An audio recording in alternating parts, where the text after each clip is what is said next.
नमस्कार। आकाशवाणी देहरादून से प्रस्तुत हैं प्रादेशिक समाचार।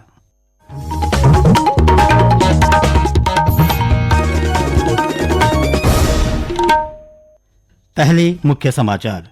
भारतीय सैन्य अकादमी में पासिंग आउट परेड के बाद 491 जेंटलमैन कैडेट्स भारतीय सेना का हिस्सा बने। राज्यपाल लेफ्टिनेंट जनरल गुरमीत सिंह ने देहरादून में क्राइम लिटरेचर फेस्टिवल का शुभारंभ किया। पौड़ी की जिलाधिकारी स्वाति एस भदौरिया ने गोलदार प्रभावित क्षेत्रों में स्कूली बच्चों की सुरक्षा को प्रभावी रूप से लागू करने के निर्देश दिए। और चंपावत के जिलाधिकारी मनीष कुमार ने बिलाट सोनतोक का दौरा किया। कहा, विकास कार्यों में किसी भी प्रकार की लापरवाही बर्दाश्त नहीं की जाएगी।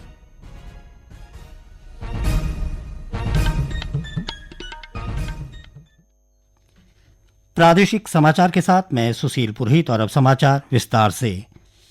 देहरादून स्थित भारतीय सैन्य अकादमी में आज पासिंग आउट परेड के बाद 491 जेंटलमैन कैडेट्स भारतीय सेना का हिस्सा बन गए। इसके अलावा 14 मित्र देशों के 34 कैडेट भी आज पास आउट होकर अपने देशों की सेना का हिस्सा बने। एक रिपोर्ट। थल सेना प्रमुख जनरल उपेंद्र द्विवेदी ने बतौर रिव्यूइंग अफसर परेड की सलामी ली। इस दौरान देशभक्ति के गीतों पर इन वीरों के कदम ताल देखते ही बन रही थी। जनरल द्विवेदी ने कैडेटों को ओवरऑल बेस्ट परफॉर्मेंस और अन्य उत्कृष्ट सम्मान से सम्मानित किया। देश के भावी सैन्य अधिकारियों ने जब भारतीय सैन्य अकादमी में अंतिम पग भरा तो उन पर हेलीकॉप्टर से पुष्प वर्षा की गई। थल सेना प्रमुख ने नव नियुक्त अधिकारियों को प्रशिक्षण सफलतापूर्वक पूरा करने पर बधाई देते हुए युवा अधिकारियों के उच्च स्तर के अनुशासन, नेतृत्व क्षमता और सहन शक्ति की प्रशंसा की। उन्होंने युवा अधिकारियों को भारतीय सेना की गौरवशाली परंपरा के निर्वहन और निष्ठा, प्रतिबद्धता और सम्मान के साथ राष्ट्र सेवा करने का आह्वान किया। उन्होंने कहा कि सेना में कमीशन प्राप्त करना केवल प्रशिक्षण की समाप्ति नहीं, बल्कि राष्ट्र के प्रति आजीवन कर्तव्य और निस्वार्थ सेवा की शुरुआत है। यह न केवल भारत की रक्षा नेतृत्व को सुदृढ़ करती है, बल्कि मित्र देशों के साथ दीर्घकालिक सैन्य सहयोग को भी सशक्त बनाती है। आकाशवाणी देहरादून के लिए समाचार कक्ष से रविंद्र सिंह। राज्यपाल लेफ्टिनेंट जनरल गुरमीत सिंह ने देहरादून में Doon cultural and literary society द्वारा आयोजित क्राइम लिटरेचर फेस्टिवल का शुभारंभ किया। राज्यपाल ने इस अनूठी पहल की सराहना करते हुए कहा कि क्राइम लिटरेचर फेस्टिवल मात्र मनोरंजन का माध्यम नहीं है, बल्कि यह समाज, न्याय और सुरक्षा से जुड़े महत्वपूर्ण प्रश्नों पर गंभीर संवाद की राह खोलता है। उन्होंने कहा कि आज अपराध की प्रकृति तेजी से बदल रही है, जिसमें साइबर अपराध, डिजिटल फ्रॉड, ड्रग्स से जुड़े मामले और ऑनलाइन प्लेटफॉर्म के दुरुपयोग जैसे नए खतरे सामने आ रहे हैं। ऐसे समय में युवाओं के लिए तकनीकी जागरूकता के साथ ही नैतिक मूल्यों को मजबूत करना अत्यंत आवश्यक है। राज्यपाल ने कहा कि क्राइम लिटरेचर फेस्टिवल समाज में सतर्कता, संवेदनशीलता और नई सोच को बढ़ावा देने का प्रभावी माध्यम है। राज्यपाल ने पुलिस बल के समर्पण, कठिन परिश्रम और जनसेवा की भावना की विशेष प्रशंसा की। उन्होंने कहा कि पुलिस केवल कानून व्यवस्था की जिम्मेदारी नहीं निभाती, बल्कि समाज की सुरक्षा और विश्वास को मजबूत करने में महत्वपूर्ण भूमिका अदा करती है। राज्यपाल ने कहा कि साहित्य नागरिकों और पुलिस के बीच संवाद, समझ और सहयोग बढ़ाने का एक सशक्त माध्यम है। उत्तराखंड उच्च न्यायालय ने ऋषिकेश भानियावाला के बीच शिवालिक हाथी कॉरिडोर में सड़क चौड़ीकरण की जद में आ रहे 4,369 पेड़ों के प्रस्तावित कटान के मामलों में दायर याचिका पर सुनवाई हुई। न्यायालय ने सरकार से स्टेटस रिपोर्ट पेश करने को कहा है। मुख्य न्यायाधीश जी नरेंद्र और न्यायमूर्ति आलोक मेहरा की खंडपीठ के समक्ष मामले की सुनवाई हुई।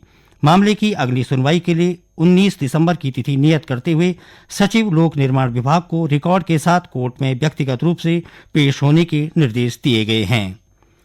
राज्य कर विभाग के हल्द्वानी संभाग में वस्तु एवं सेवा कर जीएसटी संग्रह नवंबर माह में 46 करोड़ 17 लाख रुपए रहा। हल्द्वानी संभाग की संयुक्त आयुक्त कार्यपालक राज्य कर हेमा बिष्ट ने यह जानकारी देते हुए बताया कि पिछले वर्ष के नवंबर माह की तुलना में इस वर्ष नवंबर में जीएसटी संग्रह में 2.85% की वृद्धि हुई है। गत वर्ष नवंबर में कुल जीएसटी संग्रह 44 करोड़ 90 लाख रुपए था। उन्होंने बताया कि जीएसटी संग्रह में नैनीताल जिले का योगदान सर्वाधिक 35 करोड़ 31 लाख रुपए रहा। वहीं बागेश्वर जिले में संग्रह सबसे कम कुल 71 लाख रुपए रहा। श्रीमती बिष्ट ने बताया कि इस बार सीमांत पिथौरागढ़ जिले से सर्वाधिक 31% से अधिक की वृद्धि के साथ 4 करोड़ 69 लाख रुपए का जीएसटी संग्रह हुआ। ये समाचार आकाशवाणी के देहरादून केंद्र से प्रसारित किए जा रहे हैं। ताज़ा समाचार के लिए आप हमारे सोशल मीडिया एक्स व Facebook page Akashvani news Uttarakhand को फॉलो कर सकते हैं। साथ ही ये समाचार हमारे YouTube channel Akashvani news Uttarakhand पर भी उपलब्ध हैं। पौड़ी गढ़वाल के गुलदार प्रभावित इलाकों में स्कूली बच्चों की सुरक्षा को लेकर जिलाधिकारी ने सभी विकास खंडों के शिक्षा अधिकारियों के साथ बैठक की। उन्होंने घर से स्कूल तक बच्चों के एस्कॉर्ट व्यवस्था को प्रभावी रूप से लागू करने के निर्देश देते हुए इससे संबंधित अद्यतन जानकारी भी ली। जिलाधिकारी ने स्पष्ट किया कि शिक्षा विभाग इस पूरी प्रक्रिया में नोडल विभाग रहेगा और समन्वय बनाते हुए सुरक्षा उपायों की निगरानी करेगा। उन्होंने उन विद्यालयों की सूची तत्काल उपलब्ध कराने को कहा जहां एस्कॉर्ट व्यवस्था की सर्वाधिक जरूरत है। साथ ही विद्यालय प्रबंधन समिति, ग्राम प्रहरी और वन विभाग के बीच समन्वय स्थापित कर आवश्यक सुरक्षा कदम सुनिश्चित करने के निर्देश दिए। जिलाधिकारी ने वन विभाग को सुरक्षा संबंधी उपकरण उपलब्ध कराने और पंचायती राज विभाग को स्कूली मार्गों व आसपास की झाड़ियों की तुरंत कटान कराने के निर्देश भी दिए।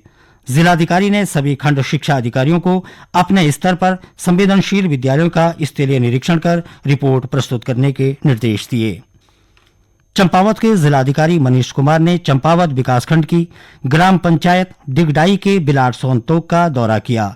इस दौरान उन्होंने क्षेत्र में संचालित विकास योजनाओं की प्रगति और ग्रामीणों को मिल रही मूलभूत सुविधाओं का आकलन किया। जिलाधिकारी ने कहा कि विकास कार्यों में किसी भी प्रकार की लापरवाही बर्दाश्त नहीं की जाएगी। इस मौके पर जिलाधिकारी ने चैन लिंक फेंसिंग, विधायक निधि से निर्मित सीसी मार्ग और गौशाला निर्माण कार्यों का मौके पर निरीक्षण किया। उन्होंने अधिकारियों को निर्देश दिए कि ग्रामीण क्षेत्रों में सभी निर्माण कार्य गुणवत्ता के साथ समय पर पूरे किए जाएं, ताकि उनका स्थायी लाभ आमजन को मिल सके। निरीक्षण के दौरान जिलाधिकारी ने ग्रामीणों से सीधा संवाद किया। उन्होंने कई परिवारों के घरों का दौरा कर बिजली, पानी, सड़क, सिंचाई और कृषि से संबंधित समस्याओं की जानकारी ली। ग्रामीणों की शिकायतों और सुझावों को सुनने के बाद उन्होंने संबंधित अधिकारियों को त्वरित कार्रवाई सुनिश्चित करने के निर्देश दिए। अल्मोड़ा जिले के सुराईखेत द्वाराहाट के शिक्षक व प्रसिद्ध सामाजिक कार्यकर्ता मोहन चंद्र कांडपाल को राष्ट्रपति द्वारा राष्ट्रीय जल संरक्षण सम्मान मिलने पर अल्मोड़ा के बुद्धिजीवियों, सामाजिक कार्यकर्ताओं और शिक्षकों ने उनका अल्मोड़ा में सम्मान किया। इस अवसर पर श्री कांडपाल ने कहा कि विश्व आज गंभीर जल संकट के दौर से गुजर रहा है। ऐसे में पानी बो पानी उगाओ अभियान को जन आंदोलन बनाने की आवश्यकता है। उन्होंने नदी नालों, प्राकृतिक जल स्रोतों, वर्षा जल संचयन और पारंपरिक जल संरचनाओं के संरक्षण की तत्काल जरूरत पर जोर दिया।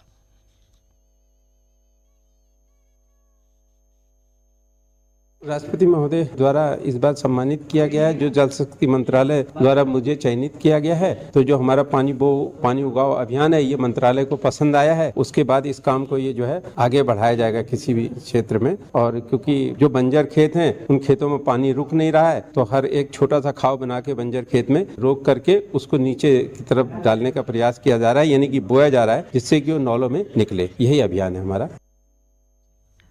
अल्मोड़ा जिले के नगरीय क्षेत्रों में अवस्थित मरीन बस्तियों के सुधार, विनियमितीकरण, पुनर्वासन और पुनर्व्यवस्थापन के संबंध में जिलाधिकारी अंशुल सिंह की अध्यक्षता में कलेक्ट्रेट में बैठक हुई। बैठक में जिलाधिकारी ने संबंधित अधिकारियों को मरीन बस्तियों के विनियमितीकरण संबंधी नियमावली के अनुसार कार्यवाही शुरू करने के निर्देश दिए। उन्होंने कहा कि नगर क्षेत्र में जितनी भी मरीन बस्तियां हैं, उनका ड्रोन सर्वे करने के साथ ही प्रत्येक परिवार का चिन्हीकरण किया जाए। जो परिवार विनियमितीकरण के दायरे में हैं, उनके विनियमितीकरण की प्रक्रियाएं प्रारंभ कर दी जाएं। जिलाधिकारी ने कहा कि यह भी सर्वे किया जाए कि मरीन बस्तियों में रह रहे लोगों के घर किस श्रेणी की भूमि पर अवस्थित हैं और नियमानुसार इनको श्रेणीबद्ध किया जाए। जिलाधिकारी ने कहा कि यह सभी कार्य आगामी 15 दिन में संपन्न किए जाएं, ताकि अग्रिम कार्यवाही की जा सके। अंत में मुख्य समाचार एक बार फिर। भारतीय सैन्य अकादमी में पासिंग आउट परेड के बाद 491 जेंटलमैन कैडेट्स भारतीय सेना का हिस्सा बने। राज्यपाल लेफ्टिनेंट जनरल गुरमीत सिंह ने देहरादून में क्राइम लिटरेचर फेस्टिवल का शुभारंभ किया। पौड़ी की जिलाधिकारी स्वाति एस भदौरिया ने गुलदार प्रभावित क्षेत्रों में स्कूली बच्चों की सुरक्षा को प्रभावी रूप से लागू करने के निर्देश दिए। और चंपावत के जिलाधिकारी मनीष कुमार ने बिलाट सोनतोक का दौरा किया। कहा, विकास कार्यों में किसी भी प्रकार की लापरवाही बर्दाश्त नहीं की जाएगी। इसके साथ ही प्रादेशिक समाचार का ये अंक समाप्त हुआ। अगला समाचार बुलेटिन शाम 6:30 बजे प्रसारित किया जाएगा। नमस्कार।